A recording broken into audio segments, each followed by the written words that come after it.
Meus irmãos, a paz do Senhor. Amém.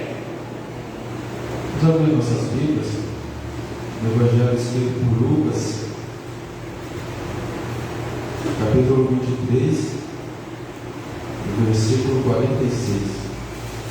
Lucas, capítulo 23, versículo 46.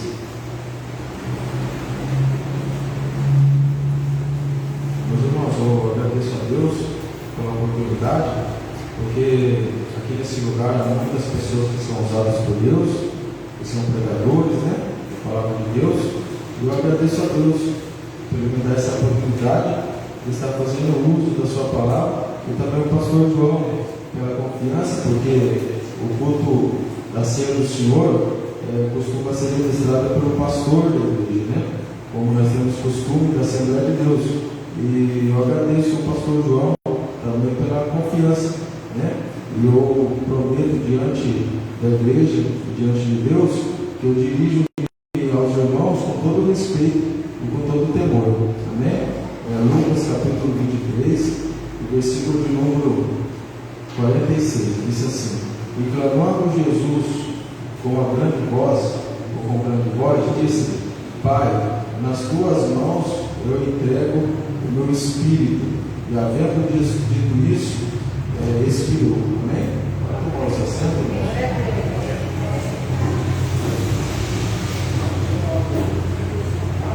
meus irmãos, nessa tarde, Deus colocou essa palavra no meu coração, e os amados sabem muito bem que no culto da ceia do Senhor, nós costumamos a falar sobre quem comprou a igreja, que foi Jesus Cristo, né? Hoje, que é um culto de ceia, eu não poderia falar de nenhum outro personagem senão de Jesus, porque quem morreu na cruz do Calvário, quem comprou a igreja, quem ressuscitou, é Jesus Cristo. E mesmo se eu pregasse sobre a outra pessoa, se eu não falasse de Jesus, a minha mensagem seria uma mensagem morta, porque todas as vezes que a gente vai fazer menção da palavra de Deus, Jesus, ele tem que ser o centro da nossa mensagem. E nessa noite, meus irmãos, Deus colocou no meu coração de falar sobre as 7 palavras que Jesus ele falou quando ele estava na cruz do Calvário. Então, foi as últimas palavras de Jesus, essas 7 palavras. E Jesus ele nos ensina muitas coisas através dessas 7 palavras que ele disse quando ele estava no alto daquela cruz e prestes a expirar. E, meus irmãos, eu começo a observar que Deus ele sempre tem um ensinamento para nos dar, né? Em todo o seu ministério, quando ele começou ali por volta dos seus 30 anos de idade, ele sempre nos ensinou muitas coisas de suma importância para a nossa vida, né? Jesus, os amados sabem muito bem, lendo a Bíblia Sagrada, que ele é chamado de mestre. Todas as pessoas o reconheciam como mestre. E os amados sabem muito bem que no tempo de Jesus haviam muitos mestres, né? Muitos fariseus, muitos saduceus, havia os essênios, havia os escribas, pessoas que tinham conhecimento da palavra de Deus e também tinham o dever ali de ensinar o povo de Deus. Mas Jesus, ele era um ensinador totalmente diferente. A Bíblia diz assim que quando ele ensinava com autoridade, ele ensinava e todas as pessoas viam a diferença de ensinamento. Então o nosso Jesus, que nós estamos aqui hoje no culto memorial, o nosso Jesus ele é um mestre totalmente diferenciado de todos os mestres, porque os ensinamentos que Jesus ele deu, homem nenhum pode dar, meus irmãos. Quando nós lemos em Mateus, capítulo de número está em Mateus, eu esqueci o texto, diz assim: Vinde a mim, todos vós que estáis cansados e oprimidos, e eu vos aliviarei. Mateus 11:28, né? A gente pode falar o texto para os irmãos hoje, que é bíblico. E o que me chama a atenção é que eu não vejo, meus irmãos, nenhum homem podendo dar esse ensinamento. Só Jesus ele pode dar esse ensinamento, né? Porque eu jamais vou poder chegar para alguém que está cansado, alguém que precisa de algo da parte de Deus e falar para ele vir até a mim, que eu tenho a solução para ele. Eu não posso dizer isso. Só Jesus ele pode dizer isso. Quem não se lembra uma certa vez que certamente lá para o lado da Palestina era um dia escaldante, um sol muito forte, ele gritou, disse um dia bem alto, disse: olha, quem tem sede, venha a mim e beba. Então eu não consigo ver na Bíblia Sagrada e nem em outro livro aí que alguém tivesse essa autoridade para ensinar. Somente Jesus, ele tem uma autoridade fora do normal. Há muitos ensinamentos que Jesus ensinou e nós só estamos aqui por causa desses ensinamentos. E eu prometo que eu vou ser bem breve aqui, meus irmãos, nessa noite. Mas Jesus também, quando ele estava no alto da cruz, já pendurado ali naquele madeiro, ele nos deu também alguns 7 ensinamentos, né? Nas suas últimas 7 palavras, quando ele estava ali prestes a morrer, nas últimas horas de vida de Jesus ele nos dá um ensinamento extraordinário para a nossa vida. A Bíblia diz assim, meus irmãos, que Jesus, ele foi condenado à morte de cruz, né? Uma morte aí pelos romanos, e esse homem ele sofreu muito, né? A Bíblia fala que ele foi chicoteado. Os irmãos conhecem muito bem, mas vale a pena falar, meus irmãos, porque eu sei que há poder sobre a mensagem da cruz. Foi contada aqui hoje, né? Cantada através do louvor da harpa, que diz que a mensagem da cruz nós temos que amar. Então vale a pena repetir. Jesus ele foi chicoteado, Jesus ele sofreu dores, meus irmãos, que a gente nunca mais, a gente não vai imaginar de sentir essas dores. A Bíblia fala, a história diz que ele andou quase meio quilômetro com um madeiro bem pesado sobre os seus ombros. Alguém colocou ali uma coroa de espinho na sua cabeça e bateu numa cana para cravar ali aqueles espinhos.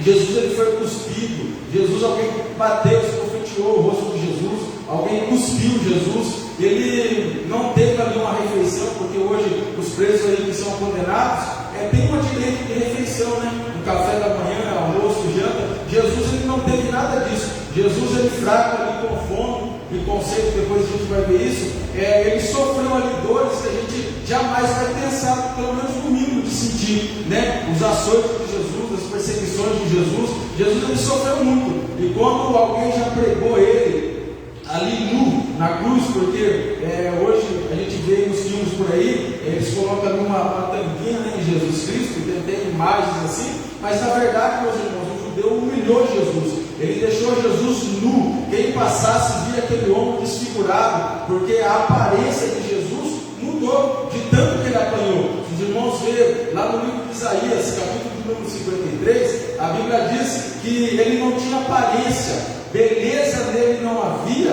para que o desejássemos, mas ele completa dizendo: mas o castigo que nos traz a paz estava sobre ele, e pelas suas pisaduras nós fomos sarados. Mas a Bíblia diz que beleza nele não havia para que o desejássemos. Não é, meus irmãos, que Jesus no seu corpo humano ele era feio, não tem nada disso como alguns interpretam. Aqui, quando Isaías tem essa visão, ele está tendo essa visão de Jesus como um cordeiro, já estava ali prestes a morrer. Então ele vê Jesus ali mutilado como um cordeiro prestes a morrer, e Jesus ele apanhou tanto que alguém olhava para ele e não reconhecia o rosto dele todo deformado. E quando ele já estava pendurado na cruz do Calvário, com seus braços abertos, pregado, aquela coroa de espinhos, nu, todo mundo passava e dizia: olha, isso aí é o rei dos judeus, isso aí é o Messias que haveria de vir para livrar a nação de Israel.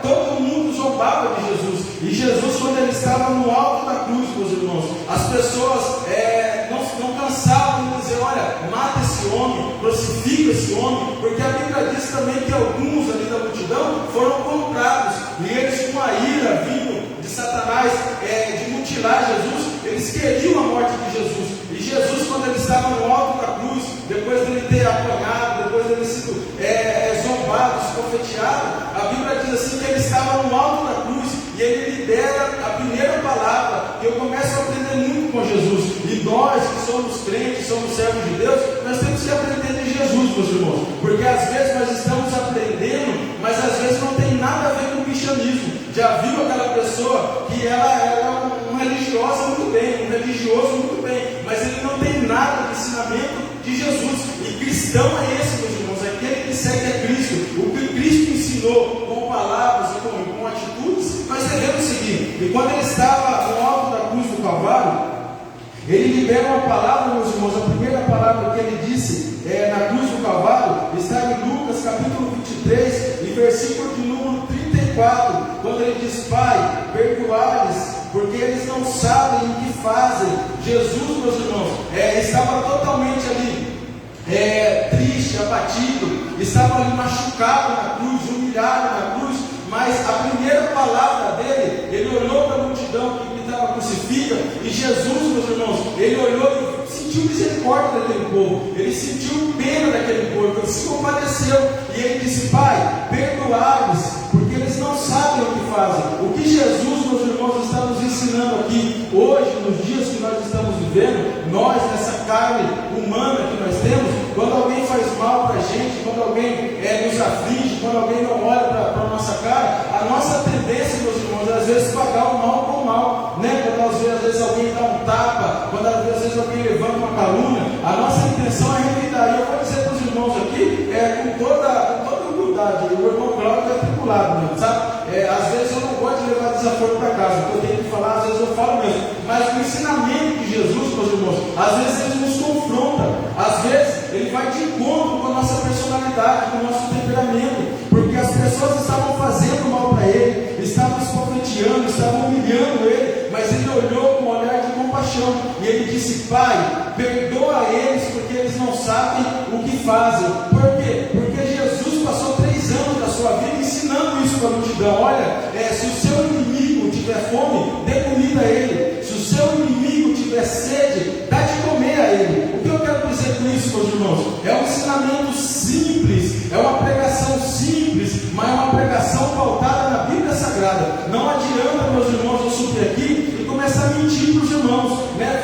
Soltar palavras de bênção, de vitória. É uma bênção isso, mas mais vitória ainda foi o sacrifício da cruz do cavalo. Então eu quero dizer para você, se você quer entrar no céu, se um dia você quer olhar para Jesus face a face no céu, pode dar um jeito de falar para o Espírito de Deus, mudar a personalidade, mudar o temperamento, porque infelizmente, meus irmãos, não adianta a gente querer ser brabão, porque mais bravo é Jesus, e ele nos deu o ensinamento que a gente deve perdoar o nosso irmão. Por que nós estamos dizendo isso aqui, meus irmãos? Porque nós estamos aqui na ceia do Senhor, nós estamos num momento de comunhão, e quantas pessoas, meus irmãos, participam do corpo e do sangue de Jesus, de cada virada com o outro irmão, né? De mal com o outro irmão, não tem comunhão com o outro irmão, não consegue perdoar o outro irmão. E eu quero dizer para você aqui nessa noite, você que vai participar do corpo e do sangue de Jesus Cristo, não deixa o Satanás colocar isso no seu coração. Seja um cristão genuíno, seja um cristão que aprenda a perdoar, porque não adianta nada, e isso é possível, meus irmãos, a gente pregar, rodopiar, que hoje em dia estão dizendo que o Espírito Santo está quebrando cadeira, porque o irmão falou para mim que o Espírito pega o irmão, o profeta aí, e ele fica assim, ele bate com a mão só, ele quebra a cadeira. Isso não tem nada de Deus, meus irmãos. Quem é cheio do Espírito Santo sabe muito bem perdoar os irmãos. Não adianta, meus irmãos, eu subir aqui e pregar o Evangelho, não adianta, meus irmãos, a gente vir aqui cear, cantar, rodopiar com o pessoal, porque a gente pode rodopiar, meus irmãos, mas o mais importante é a gente seguir os mandamentos de Jesus. O mais importante é a gente aprender a perdoar o nosso irmão, porque não adianta nada, meus irmãos, a gente orar e ter algo aqui no nosso coração. E eu vou dizer uma verdade aqui nessa noite: pessoas que não conseguem liberar perdão também não conseguem orar. Pessoas não têm palavras para orar, passam 10 horas fazendo outra coisa, mas quando vai orar não tem palavras. Comece a rever no fundo do teu coração o que Satanás está fazendo para você parar de orar. Irmão, caso eu não consigo jejuar, não consigo orar, tome cuidado, porque às vezes tem uma manchinha aí nas suas vestes, e isso pode te impedir de chegar no céu. Então tome cuidado, meus irmãos, vamos aprender com Jesus, vamos orar a Deus. A Bíblia fala assim, que Jó foi abençoado quando ele estava orando pelos seus amigos. Alguns dos seus amigos olhavam para ele e diziam: Jó, você está no pecado, você está errando. Mas quando ele olhou, ele disse: não, Deus, eu tenho que orar pelos meus amigos. Aí ele foi adquirido. Então tome cuidado, se tiver travado o negócio, se não conseguir orar, se não conseguir sentir a presença de Deus, porque eu vou dizer uma coisa, meus irmãos, provação não tira a gente da presença de Deus, luta não tira a gente da presença de Deus. O que tira, sabe o que é? É pecado. Eu não estou sentindo a presença de Deus porque eu estou provado. Não, isso é coisa do diabo, porque está no erro, está no pecado. Não estou adulterando, não estou fornicando, não estou vendo pornografia. Mas se o coração estiver manchado aqui, não sente a presença do Espírito de Deus. Então, se não serve com Deus, ensina a obedecer a Jesus Cristo. Eu sei que tem gente que não gosta dessas coisas, né? Antigamente eu gostava tanto quando. Eu não sei que é que eu não vou para outra igreja, né? Eu não vou para outra igreja, né? Hoje eu não vou, mas antigamente nós ia. E era uma bênção, meus irmãos, lá, rodopiava, não sei se está assim em geral, né? Mas muitas pessoas gostam disso, eu gosto disso, imagina, eu gostava, né? Quando você ia pregar na igreja, todo mundo no poder, aquela glória, falando isso, né? Mas sabe o que eu aprendi? Pregação não é isso, isso é uma farsa do diabo. Pregação é pregar o que está escrito na palavra de Deus, é abrir o texto, ler o texto e explicar o texto. Isso é pregação, é alguém entender o que Deus ele quer falar. Então se vai rodar, se vai ficar bicudo, se vai, eu não quero deixar, eu não estou nem aí com isso. Vamos seguir a Bíblia. Se a gente quer ir para o céu, mas eu olho até o pensamento, revela até o pensamento. Aqui você tem que estar debaixo da palavra. Eu sou para eu levanto do fundo, você tem que estar debaixo da palavra. Não tem maior que ninguém aqui. Aqui todo mundo tem que andar debaixo desse livro sagrado. Todo mundo. Não tem que andar debaixo da Bíblia. Profeta, respeite a palavra de Deus. A segunda palavra que Jesus ele falou, meus irmãos, está em Lucas, capítulo 23, versículo 46. Ele diz assim: em verdade te digo que hoje estarás comigo no paraíso. Jesus ele estava, meus irmãos, no alto da cruz. E quando ele estava no alto da cruz, os amados sabem que naquele tempo, essa sentença, que era a morte de cruz, era uma das mais cruéis do Império Romano, porque eles tinham diversas formas de torturar as pessoas, os prisioneiros ali, né? Os criminosos, melhor dizendo. Não deixa de ser prisioneiro. Mas a morte de cruz era uma das mais cruéis. E todas as pessoas que morriam em morte de cruz, eles morriam zombando, amaldiçoando Deus, amaldiçoando o Império. Eles se revoltavam. Todo mundo que morria, ninguém ficava com a boca fechada. Prova é que quando ele estava na cruz, os dois ladrões ali, eles blasfemavam. Olha, se tu és o Cristo, desce daí. Porque isso era o tipo da época, né? As pessoas costumavam dizer isso, porque ninguém morria sem antes amaldiçoar o Império. Alguns amaldiçoavam Deus, porque era uma morte muito cruel. Mas Jesus, ele era totalmente diferente. Enquanto as outras pessoas abriam a boca para amaldiçoar, xingar, Jesus ele andava como um cordeiro, ele não falava nada. As pessoas chicoteavam ele só gemia, mas ele não amaldiçoava, ele não xingava, ele não gritava. Ele sofreu calado, como Isaías disse. Lá em Isaías 53, como um cordeiro mudo, e não matadouro. A Bíblia fala que ele não fazia nada. E quando o ladrão da cruz olhou e viu que o companheiro dele não fechava a boca, porque o atribulado é assim, ele vive escarnecendo e tacando palavras de maldição, né? Zombaria, esse era o tipo do zombador, né? O que tem paz no coração. Aí ele olhou e viu que o amigo dele era atribulado e viu que o Cristo, o Jesus, ele dava um exemplo, ele não falava nada. Ele era alguém zombava, esse aí é o rei dos judeus, e ele ficava quieto, ele suportava. E ele olhou e chegou na conclusão que em cima da cruz estava escrito assim: esse é o Jesus, rei dos judeus. Então aquela era a sentença, né? E quando ele olhou aquilo, e certamente ele ouviu Jesus falar: Pai, perdoai porque eles não sabem o que faz. Ele olhou e disse: não, tem alguma coisa diferente nesse homem. Esse homem tem alguma coisa diferente, ele é diferente. Eu acredito que ele é rei, porque eu acredito que o Espírito de Deus olhou no coração dele e disse para Jesus: lembra-te de mim quando entrares no teu reino. Ele estava dizendo: eu acredito que tu és Jesus, o rei dos judeus, eu acredito que tu és o Messias. Jesus olhou para ele, meus irmãos, em meio à tristeza, em meio às lágrimas, em meio ao sangue, e olhou e disse: olha, hoje mesmo estarás comigo no paraíso. E perceba uma coisa que ele não diz: você vai estar no paraíso, você vai estar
atenção é que esse ladrão aqui, para apurar para a terceira palavra, que esse ladrão aqui ele não foi batizado.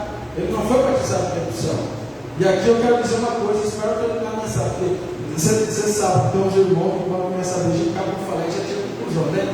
Sabia que o batismo não salva? Mas todo salvo tem que se batizar? Sabia que no primeiro século, quando Jesus ele foi e deixou a igreja, para participar de uma reunião dos crentes hoje, todo mundo vem fazer visita, né? O macumbeiro, o feiticeiro, o satanista, todo mundo vem, a gente tem que deixar, porque a gente está numa cultura diferente. Mas, historicamente falando, os irmãos do primeiro século, para poder entrar no culto dos irmãos, tinham que ser batizados.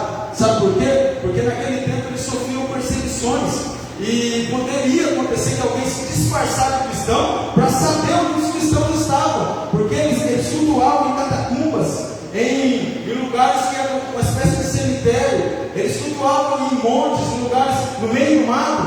Então, para poder se reunir com os cristãos, tinha que dar uma prova que era crente, tinha que se batizar. Então, sabe o que eu quero dizer, meus irmãos? Quantas pessoas, o que eu estou dizendo aqui, meus irmãos, os pregadores. E os irmãos que falam que é levita, que tem essa história sobre Deus tem que acabar com esse demônio de, sou levita, parte desse negócio, meus irmãos, né? Muitas pessoas que rodam o mundo inteiro pegando a palavra de Deus, mas não quer dar uma prova que realmente serve a ele, não quer se batizar. Como eu disse, o batismo não salva, mas todo salvo, ele tem que se batizar. É uma demonstração para o mundo, é uma demonstração do público que você é crente, que você serve a Deus, que você professa a fé em Cristo Jesus. Então eu quero dizer para vocês, Jesus mesmo, ele disse: quem não come do meu sangue, eu não como do meu sangue e não come da minha carne, não tem parte comigo. Então não adianta pregar, não adianta rodopiar, não adianta revelar, se não participa do corpo de Cristo, se não tem comunhão, não adianta que não vai para o céu, meus irmãos. E não é eu que estou dizendo, não, é a Bíblia que está dizendo. Então para com esse negócio de ser viajante. Tem muito mentireiro que acha que é viajante, né? Fala que é missionário, mas é turista, não participa da ceia. Pregadores que rodam o mundo inteiro, mas continuam uma vez no mês para participar da ceia. São cãos, são loucos, pessoas que não são dignas de pegar o microfone e de falar, de verbalizar a palavra de Deus, porque não tem compromisso com Deus. E você que é ovelha, esse negócio é feio. Nossa, eu não ia dizer isso aqui, mas com todo respeito à unção que está na vida do pastor João, eu não estou dizendo que ele é para bajular, como bajula o pastor, mas ele é o pastor da igreja, o cajado está na mão dele, pelo amor de Deus disso. Mas quantos obreiros não tomam ceia, vem no outro dia, prega, louva, quebra o pau, sabe? Mas é muito feio. Como eu disse, o cajado está na mão dele, ele é o pastor, meus irmãos. Mas eu não ia dizer isso aqui, mas eu tenho que dizer. Então, meus irmãos, você é feio, você é obreiro, você é santo da casa de Deus. Então, esse negócio de perder ceia no outro dia, está pulando, está quebrando tudo, esse negócio não é de Deus. Vira homem de Deus, mulher de Deus, que tenha compromisso primeiro com Ele. A Bíblia fala assim: olha, todo aquele que profere a palavra de Deus se aparte de toda a iniquidade. Nesse mês eu não vou participar, porque eu falei mal do pastor, eu falei mal dele. Não, rapaz, todo dia você tem que ser fiel a Deus. Não é no dia da ceia, é todos os dias. O apóstolo Paulo diz com tudo isso, meus irmãos: serem firmes e constantes. Não é só um dia, é todos os dias, constante a Deus.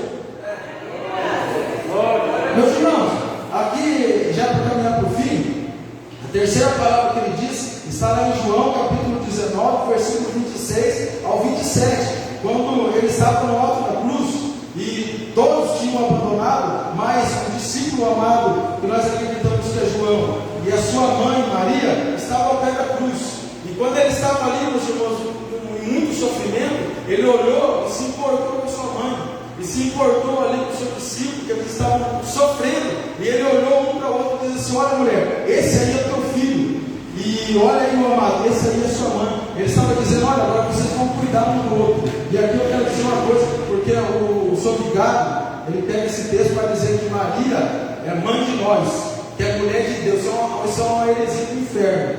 Maria dependia de Jesus. Você pode ver em Atos capítulo 1, capítulo 2, que uma das pessoas que foram batizadas estava no cenáculo era Maria. Então Maria precisava até de Jesus, precisava do Espírito. Esse negócio que Maria foi santa, esse negócio é coisa do Sobigado. Maria depois teve relação com José, porque a Bíblia fala que ele teve irmãos. Então, só corrigindo aqui, para depois o capeta não jogar aqui na mente de muitos irmãos dizendo que ele é mãe. Não, a gente só tem um pai. O pai é o Deus Pai que está lá no céu, né? A gente só tem ele. Então Maria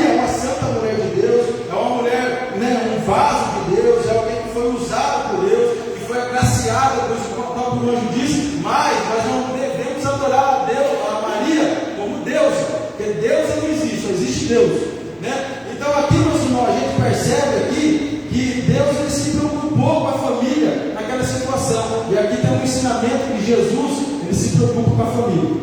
Então tome cuidado, Jesus se preocupa com a família.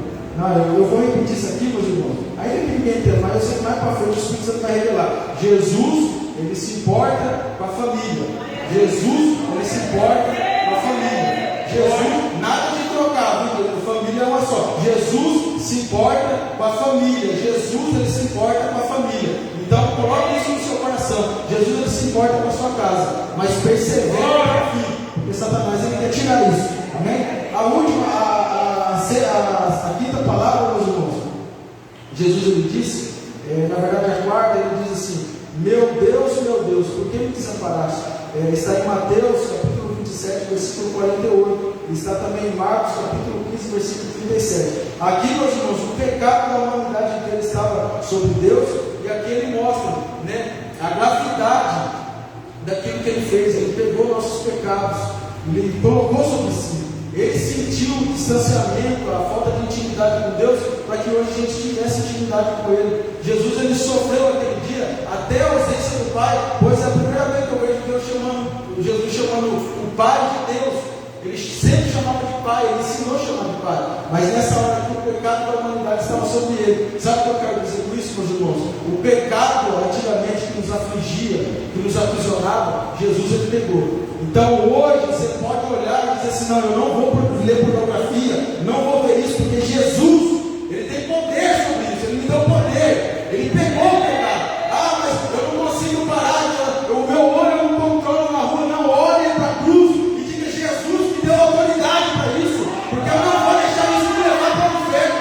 Quando a sua língua quiser soltar, começa a falar: não, Jesus ele pegou o pecado e colocou debaixo dos pés e fez assim, ele me deu autoridade para controlar a minha carne. Então lembra-se disso, os nossos pecados ele levou sobre ele. Amém? Aqui, meus irmãos, a quinta palavra, e aqui eu já começo a encerrar, meus irmãos. A quinta palavra ele diz assim: tenho sede. Está em João capítulo 19, versículo de número 28. Meus irmãos, aqui eu vejo algo muito extraordinário, que pouco você é pegado isso.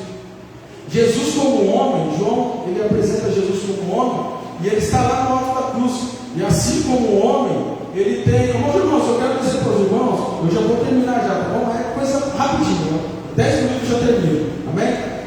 E o que me chama a atenção, meus irmãos, que Jesus como homem, ele disse: eu tenho sede. Olha, meus irmãos, o grau da humilhação que Jesus ele sofreu. E eu vou dizer uma coisa aqui: se você ler a Bíblia Sagrada em João capítulo 19, e versículo de número 28, quando ele diz que tem sede, a Bíblia diz que alguém pega uma esponja no vinagre e põe na boca de Jesus.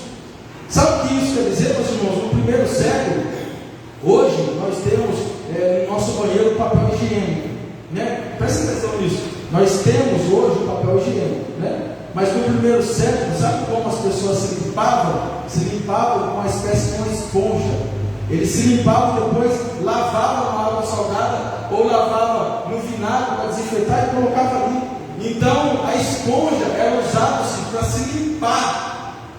E aquilo foi uma humilhação para Jesus, porque ele disse: olha, eu tenho sede. Alguém pegou aquela esponja e colocou na boca dele, algo que era usado para se limpar.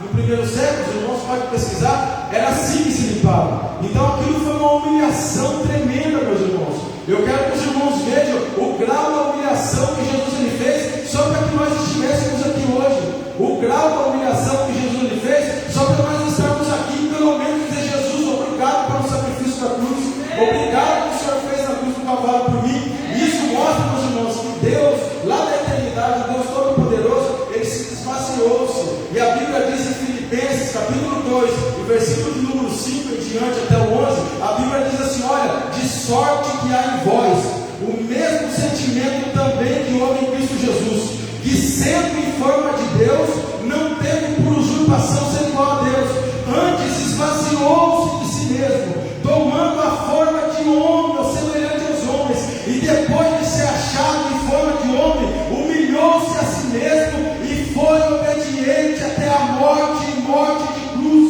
E pelo que Deus o exaltou soberanamente e lhe deu um nome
vem na aula de teologia, escola dominical, em dia de culto, a gente tem que evitar esse negócio de porque o grego, o hebraico, né? Tem que evitar, a gente tem que ficar simples. Pegar a palavra de Deus da maneira mais simples possível. Evitar de usar palavras difíceis, né? Para mostrar que a gente é teólogo. A gente tem que evitar. A gente deve evitar. Mas aqui, meus irmãos, eu tenho que dizer isso, né? Quando a gente lê aqui, meus irmãos, quando Jesus ele disse assim, olha, dependendo da tradução, por isso que eu vou dizer, uma Bíblia está de um jeito, outra Bíblia está de outro, mas não perde o sentido do texto. Em João capítulo 19, versículo 30. A Bíblia diz assim, algumas traduções, está consumado, ou está pago, está terminado, ou está feito. No original é tetelestai, que significa essas três variações, está pago, está consumado, está terminado. Sabe o que ele está dizendo? Deus, aquilo que você entregou para me fazer, eu fiz, está terminado. Eu paguei. Esse povo que vai se reunir já não deve mais um centavo para o diabo, não deve mais um centavo mais para o pecado, não deve mais nada. Eu paguei até o último centavo do meu sangue. Então eu quero que os irmãos entendam, meus irmãos, que Jesus ele fez algo para que hoje nós fôssemos comprados. E o apóstolo Pedro ele vem dizendo que nós não fomos comprados nem com ouro nem com prata, mas com o precioso sangue de Jesus Cristo. E eu quero que você professe isso, meus irmãos, que você proclame isso às pessoas que estão precisando. Nós fomos comprados e Jesus ele fez algo muito extraordinário na cruz do Calvário. E para encerrar e para entregar aqui para o pastor, meus irmãos, é o versículo que nós lemos no início, Lucas capítulo 23, versículo de número 46. Ele diz a última palavra. Ele diz assim, olha, Pai, nas tuas mãos eu entrego o meu espírito. Então essas são as 7 palavras, a 7ª é essa, em suas mãos eu entrego o meu espírito. Sabe o que isso revela, meus irmãos? Todas as pessoas que morrem, que morriam e que morrem sem Jesus Cristo é mais ou menos assim. Infelizmente, existem pessoas que morrem, meus irmãos, o semblante é muito feio. As pessoas que vão para o inferno, o semblante é feio. Eu já fui em velório de pessoas, até parente meu, que parece que sente que tem uma presença diabólica, parece que até o corpo do rapaz está sendo guardado para ir para o lago de fogo depois, né? É isso que a Bíblia fala. Então, é um peso espiritual. As pessoas que morrem, por quê? Porque, infelizmente, a morte ela vem. O chucaveiro ela vem, os demônios, e leva essa pessoa para o inferno. Então, a morte, ela tem poder sobre aqueles que não têm Cristo, né? Mas eu começo a observar, meus irmãos, que a morte ela não teve poder sobre Jesus Cristo, porque a Bíblia fala que o salário do pecado é a morte. Então a morte jamais poderia chegar na cruz e matar Jesus, levar Jesus, porque Jesus não tinha pecado. Eu e você, nós temos pecado, mas Jesus ele não teve pecado. Então, se Jesus não deixasse, ele ia ficar ali, meus irmãos, ele não ia morrer, porque a morte não pode matar ele. E ele entendendo isso, ele diz assim, olha, nas tuas mãos eu entrego o meu espírito. Sabe o que ele está dizendo? A morte ela não tem poder sobre mim. Eu tenho poder sobre a morte. Jesus ele venceu a si mesmo. Jesus ele venceu a morte, venceu Satanás. E Jesus entregou essa autoridade na mão da igreja. Porque a morte não pode nos aprisionar, meus irmãos. A Bíblia diz lá no 1 Coríntios, capítulo de número 15, a Bíblia diz que até os que morreram, a Bíblia fala assim que Jesus ele vai pegar os corpos dessas pessoas, vai transformar e vai levar para o céu. E a gente vai cantar um canto de vitória, dizendo, olha morte, aonde está a sua vitória? Sabe por quê? Porque Jesus ele venceu a morte. E eu quero dizer para você, não tema a morte, porque quando você morrer, não vai ser os demônios que vão vir buscar você. Quando você morrer, vai ser um chucaveiro, vai ser pombagira. Quando você morrer, vai vir os anjos de Deus, e eles vão pegar você com carinho, vai levar até o paraíso, e você vai ser eternamente grato por ser feliz aqui na terra e andar os princípios da Bíblia. Então não tema isso. Jesus ele te guarda. A Bíblia diz assim que a morte do justo é precioso. Então não tema a morte, meus irmãos. Vamos sempre continuar firmes e constantes. E eu quero dizer aqui, meus irmãos, com toda simplicidade, porque essa é uma mensagem simples, mas é uma mensagem de Jesus, que até no alto da cruz, ali no Gólgota, ele nos ensinou muitas coisas importantes, e a gente deve resumir por conta do tempo, mas graças a Deus o pastor deu um tempo bom, e eu quero dizer para os irmãos que até em sofrimento Jesus ele nos ensinou, e eu quero deixar essa palavra para você, até nos dias de sofrimento, nos dias de angústia, procure ensinar aquilo que é certo para as pessoas. pessoas, procure dar um bom testemunho, procure andar com Deus. E hoje é um dia da ceia do Senhor, e eu quero que você reflita sobre isso aí. Jesus, na pessoa do Espírito Santo, está aqui conosco. Mas vai chegar um dia, vai chegar uma hora que nós vamos participar lá na glória com Ele. Eu não sei a aparência dele, não sei se vai ser como João viu, nem em Apocalipse 1, versículo de número 12, se vai ser daquele jeito, ou se vai ser da forma que os apóstolos viram ele ressuscitar. E eu quero dizer para você que a porta do sepulcro abriu, não foi para Jesus sair, porque a porta não ia impedir ele, né? Porta, parede, não impede Jesus. A porta do sepulcro só abriu para que todos os discípulos olhassem e vissem que estava vazia, para que a gente tivesse acesso ao sepulcro e dizer, não, ele não está mais aqui, ele já ressuscitou ao terceiro dia. E graças a Deus, meus irmãos, que nós estamos aqui adorando a Ele. Eu agradeço os irmãos, né, pela atenção dos irmãos, porque tem igreja por aí que parece que é o capeta que está dentro da igreja, né? O camarada no celular, gente conversando, né? Parece que o capeta está manifestando. Eu louvo a Deus que os irmãos são pessoas educadas, são pessoas que têm ouvido a palavra de Deus, têm dado reverência à palavra de Deus, e que Deus continue abençoando todos os irmãos aqui nessa igreja.